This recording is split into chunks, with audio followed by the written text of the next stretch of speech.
Sometimes we're working on a scene and you suddenly feel like I am super stuck. I've been working on the scene and it doesn't feel right and something's not working and I don't know what to change and it's due in 2.5 hours and we've all been there and it sucks.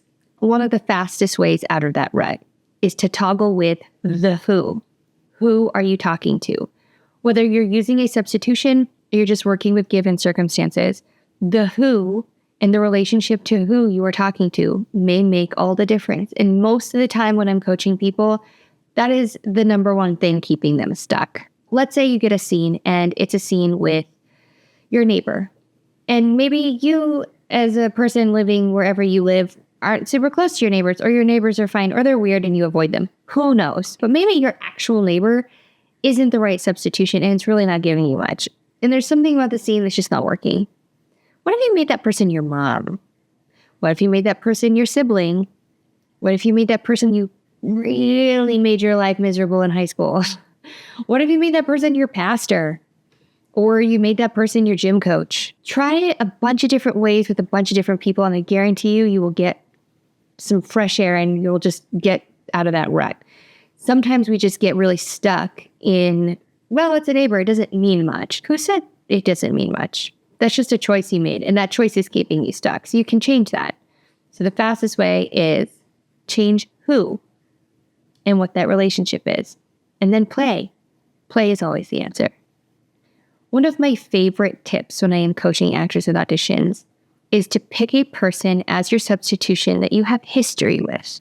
It can be positive, negative, neutral. It really doesn't matter. The main thing is that they're from your actual life and you have actual history. Don't share this with anyone. I usually suggest that actors don't share their substitutions. I think that it's personal and private and it should stay that way.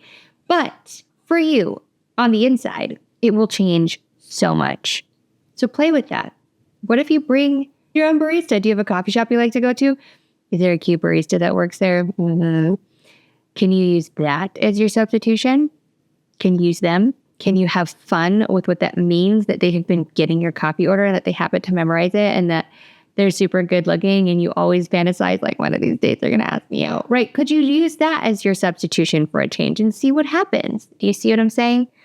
We sometimes, especially when we're working on smaller roles where they don't even really give us names or they don't give us full script or they don't give us a lot of description to go off of, it's really easy to make like a safe kind of held back decision in the process of breaking it down.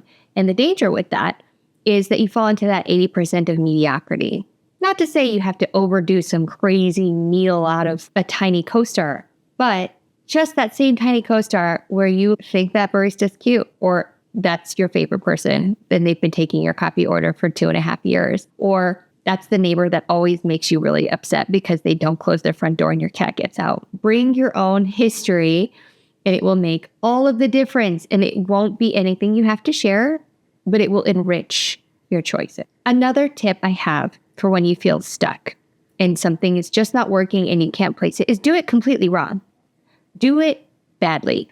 Do it as badly as possible, whatever badly means to you, whether that's that you suddenly turn it into a rock opera or a soap opera or a musical or mime. Can you make it charades? Sometimes we just need to break the mold a little bit and have a little fun and let loose and stop trying to be perfect. Because the problem is, as soon as we get into that people-pleasing tendency as actors, we give away all of our value and all of our power. And it actually sucks for both sides. We don't enjoy it as much and they don't enjoy it as much. And that is the real kiss of death. So sometimes do it badly. Suck. Try it. Try to suck. Be as awful as you can. Say the words wrong. Put a weird rhythm in your voice. Do a funny voice. Do a crappy accent. Play with it. And then when you've laughed and you've let go a little bit and you don't feel like you need to nail this, then go back and see, okay, what are these given circumstances? Who am I? Who am I talking to? What's my relationship with them? Get back to the basics after you've shaken it up and you've let loose a little bit. And then remember to play. But sometimes you just got to try to do it badly. That might be enough to get you out of a rut. Good luck.